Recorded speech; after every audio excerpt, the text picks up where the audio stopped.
Hey guys, testing 1, 2, 3. Hey guys, welcome back to my YouTube channel. Part 2, Springboard learning and what it's about and what I've done so far. So sit down, strap yourself in because you're about to learn everything that I've learned so far in the curriculum. So far, I am 50% done with my curriculum. Our main resource for learning is Data Camp. If you aren't familiar with Data Camp, it is a site where there's a bunch of different tutorials and videos that teach you different things within like the data sector. And honestly, I did enjoy learning a lot of it. It was just a lot of information, and they give you a time span of how much each module is going to take, or each section of that module. There's about 31 modules, I think, and within those modules there can be anywhere from like 2 to 12 different items in there that you should complete, and each item has a time span of how long it should take you to finish that. So for me, it would take me double the time when it came down to the data camp stuff, because I'm taking a lot of notes. So what we learned in data camp was anywhere from like data cleaning, data manipulation, exploratory data analysis, data visualization, SQL, joining data, statistical thinking, importing data, Python, and the list goes on and on. Those are the few things that I can think of at the moment, but there's so much data camp courses that you have to take, and it is a never-ending cycle. I'm still taking data camp courses that are in my curriculum, even though I'm halfway done, and I think I'm at module 22, and I'm only halfway done, and there's 31 modules. So the beginning chunk of it is just learning and reading a lot of articles,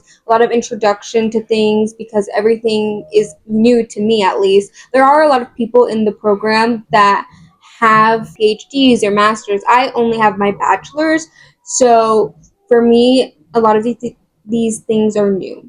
Next thing I want to talk about is my relationship with my mentor. So me and my mentor meet every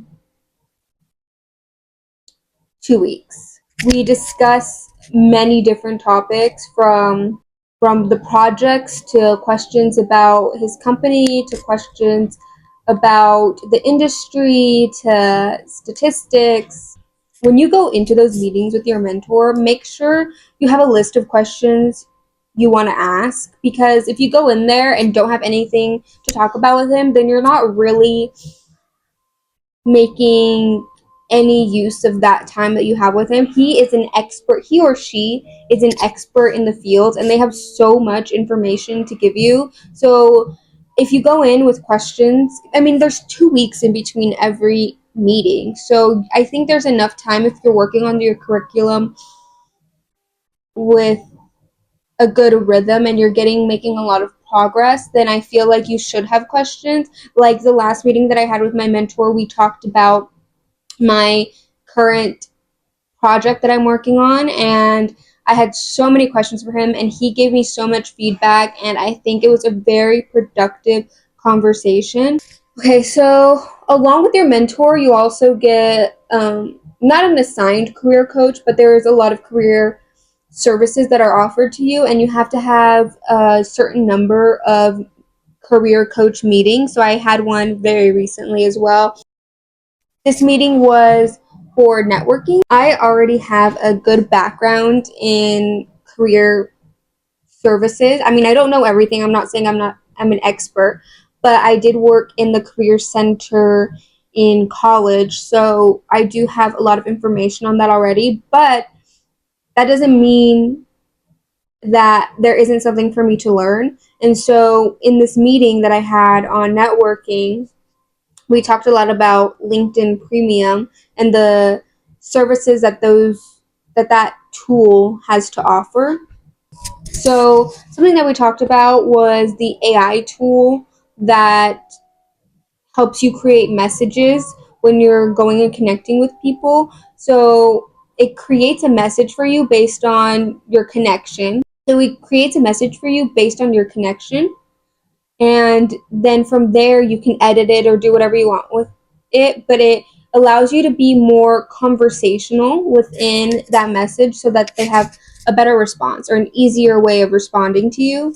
I also have an informational interview scheduled for this week with a junior data scientist, and we are going to talk about so many different things. I'm really excited. This is actually one of the requirements for the one of the assignments that are in the curriculum. Next, I want to talk about my capstone project. Like I said earlier, I've been discussing this with my mentor. It's my biggest thing that I'm working on right now. You work on it in segments, and I am currently working on the exploratory data analysis portion of my capstone project. And it's taking me quite a while just because there is a lot of different features to look into, and some things that I've, you know, it's just, it can get messy. And I'm learning that as I go. This is my first big project that I've done by myself.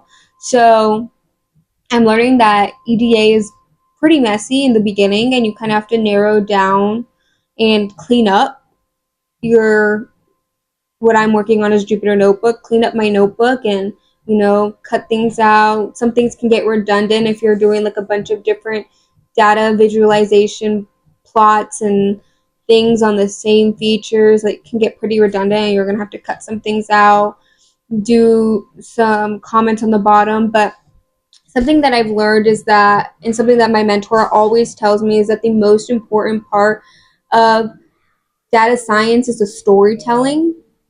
If you can tell a story through your data very well, that will make you stand out compared to other candidates. The most important part is being able to tell a story through your data. That's honestly one of my favorite parts.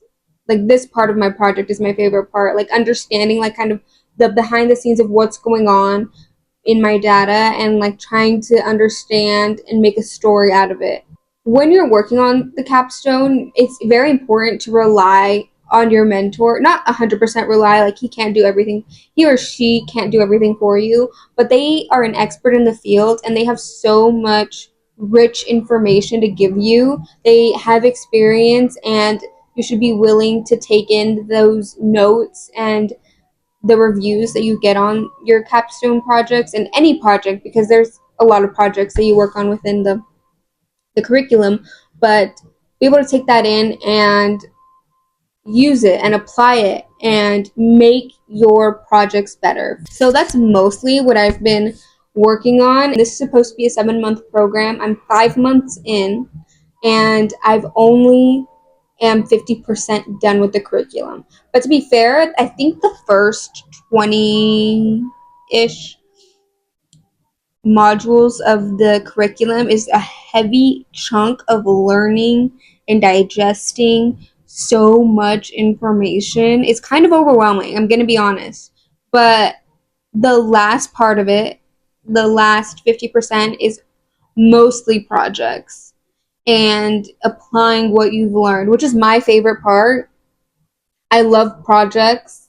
I'm very excited for this last half. It's like there's a light at the end of the tunnel. I'm almost done. I'm networking. I'm going to start applying to jobs soon. I have applied to a couple internships here and there, but I really want to build my portfolio and just work on projects. It's challenging. It's very hard, and I work an 8 to 5 job, and I come home and I'm exhausted, and I have to, feed myself and shower, and I have a side business and a side hustle, and then I have a dog I have to take care of. It's very, very exhausting. And I also have a social life. Like, I'm sorry. Like, I have friends.